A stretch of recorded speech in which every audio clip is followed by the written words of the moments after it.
Well, here we are. The end line for 2016 is here. Duncan Campbell has these. Look, it's a good book today. It's, we've, I guess the plans that we put in place after a fairly disappointing sort of results, particularly around surveys 3 and 4,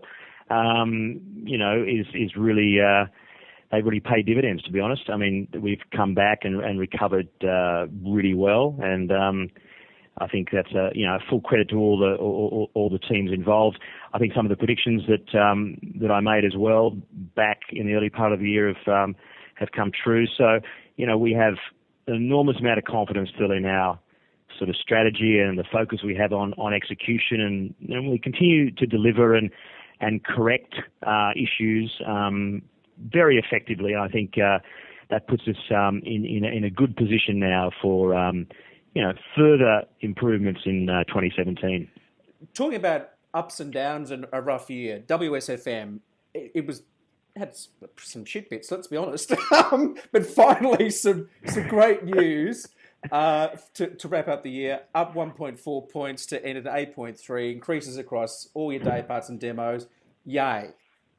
Look, I like a man that tells it like it is. So, they did have some bad books. I mean, survey last year, they were 6.5. So we're sitting on an 8.3. And, we had some fairly weak surveys throughout the year. And obviously Smooth had, an incredibly successful year. But I really, I knew that they were overinflated, and people sort of used to laugh at that comment. But, and we also had confidence in the WSFM format. But what the Smooth result did was focus us onto WSFM, and we were able to really identify and iron out any flaws that there might have been in the either execution or in format, and we reworked the music in terms of recoding and tempos, etc. We did a whole lot of stuff that came under my banner of counter-programming,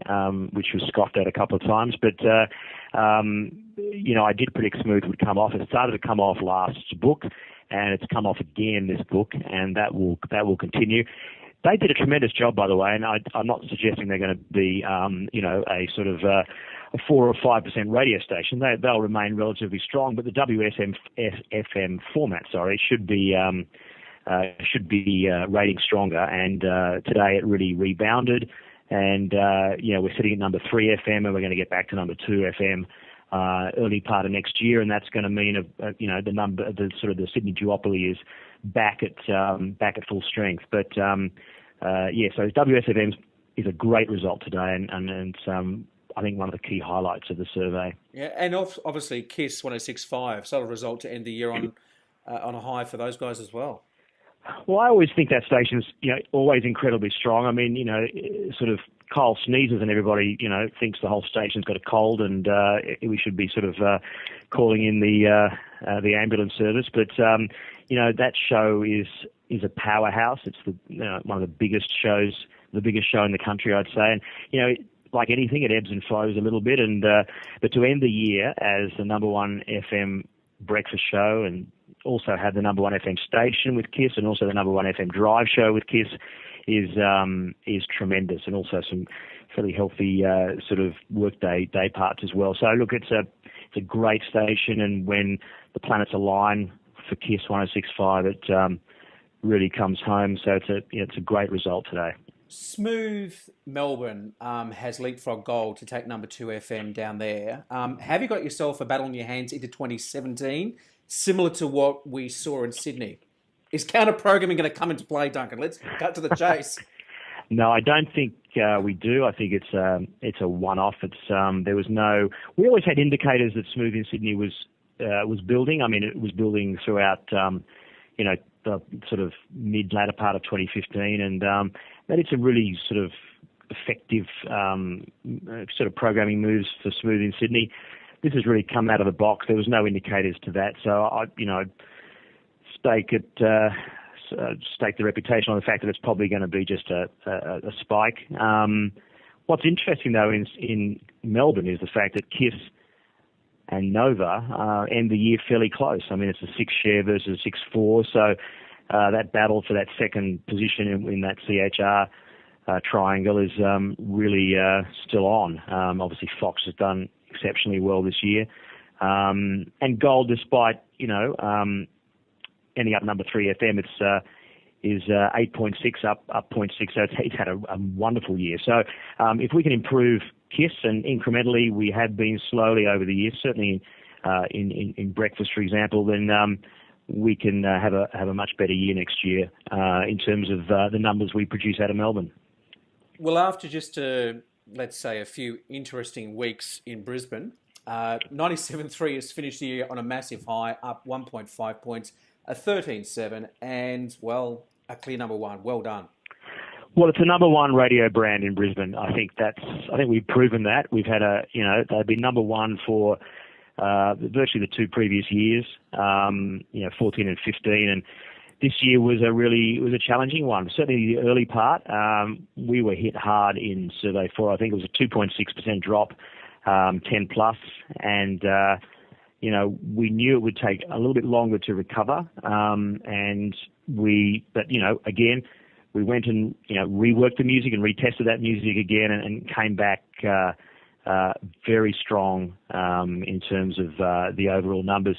I mean, that's really a powerhouse station now, and it's really back to being, despite Nova's attempt at sort of reigniting the 2-horse race, it didn't last terribly long. So 13.7 share versus 12.6, and certainly a breakfast share at 13.1, day parts, number 1 mornings, number 1 afternoons, number 1 evenings, number 1 weekends. The only day part we lose is drive. So it's a fantastic result in Brisbane. There'll obviously be changes in breakfast with Bianca Dye coming on board next year. So if you have to change a breakfast show, and you never really want to, and we didn't want to, but if you have to, then the time to do it is when the station has high shares, high cume, and and you introduce a new component in breakfast to a big audience, and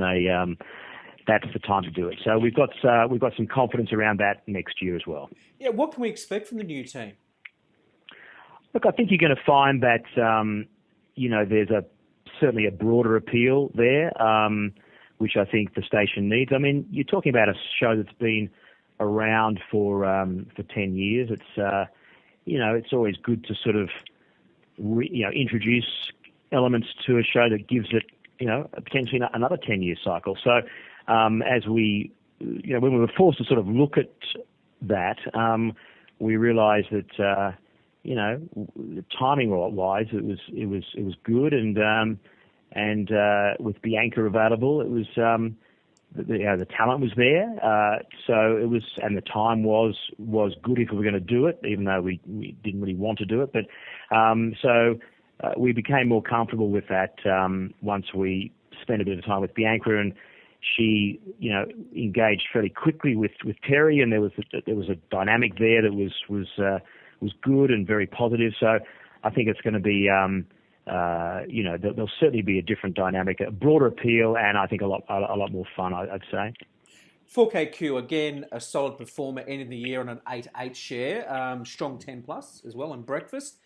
The quiet achiever for 2016, I reckon, for you guys. Look, it is, and I think it's a great result for those guys. I mean, the AM market in Brisbane's been in a bit of turmoil. You've had Magic, losing audience a lot. 4BC hasn't done terribly well either, and Magic looks like shifting even further. So, KQ has been, has had a level of consistency there, which audiences can take comfort in, and they've migrated to that station, and they've liked what they've heard. And an 8.8 is pretty impressive for an AM station. So, great result for KQ today. 96 FM in Perth, down again. Is there some kind of reset you're looking at going into 2017? Oh, look, I'd say, watch this space. I mean, I'll tell it like it is. That format hasn't worked for us in Perth. So we will make changes the early part of next year. Adelaide, wrapping up the lap of the map for you guys. Mix down a touch, but still power brand. Yeah, again, I think it's, we have the number one radio brand in Brisbane. We've got the number one radio brand in Sydney, and we've got the number one radio brand in Adelaide as well. And it's such a big, broad station that it will ebb and it will flow. And despite the decreases, it ends up still a very healthy number one station in Adelaide. And again, Sue Carter does a great job there. And Jody and Soda rather, Freudian slip, sort of do a great job with, I think, and Rob McCaskill's provided a really a nice sort of addition to that show in terms of the anchor, and it's come together really well. So big station, and that'll be more of the same for next year. It's one that we look after and make sure it rates well. Then you've got Cruise on 8.4, and again, another great AM performer. We don't pay a lot of attention to Cruise, but it does a very good job. And I could thank the team at Cruise, but it's not a huge team, so there's only a couple of people to thank at Cruise, but they've done a great job over 2016. What are you looking forward to into 2017? Look, I'm looking forward to sort of the changes in Perth because I think, anybody who looks at that station with any sort of common sense will say, ARN are, are fairly good radio operators. We've had success in every other market, really, that we operate in. And when we do make mistakes, we correct fairly quickly, and those corrections result in better ratings. So we'll make sure we get it right in Perth next year. You are up against some very strong stations though, so I'm not going to make a bold prediction and say we're going to be number one, because obviously 94.5 is a huge heritage station there. Nova is really the KISS 106.5 of Perth, if you like. Gary Roberts and the team there have done a great job with that station. So I'm not going to make any bold predictions, but we want to get the share into double figures, and that's our goal, and we will achieve that next year. Duncan Campbell, great to catch up. Merry Christmas to you, Blair. I hope sound is good to you, okay? And see you in 2017. Thanks, buddy. radiotoday.com.au